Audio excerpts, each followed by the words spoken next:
Hey Vex Nation! Welcome to the 2026-2027 video walkthrough of the Vex IQ Robotics Competition HeroBot.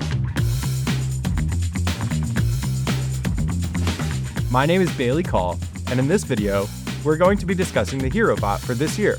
This will serve as part one of a two-part series on this robot. In this video, we'll give a general introduction and overview to the robot. In the next video, we'll dive deeper under the hood to explore how you might modify the robot for improvement throughout the season. As always, the robot is designed to be built out of the Vex IQ competition kit to play the 2026-2027 Vex IQ Robotics Competition game, Level Up. Go check out the Level Up reveal video to see how this year's game has played if you haven't seen it already. There's going to be a link in the description below.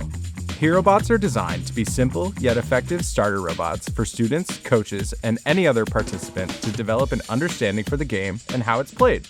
In most cases, HeroBots cannot complete every task in a game, but they're capable of contributing meaningful points to an alliance. This is Flop, the HeroBot for this year's game.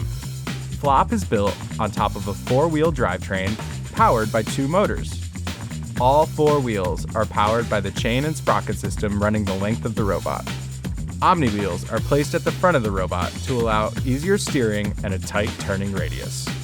At the front of the robot, we have an intake using intake flaps on tank tread rollers wrapped around sprockets.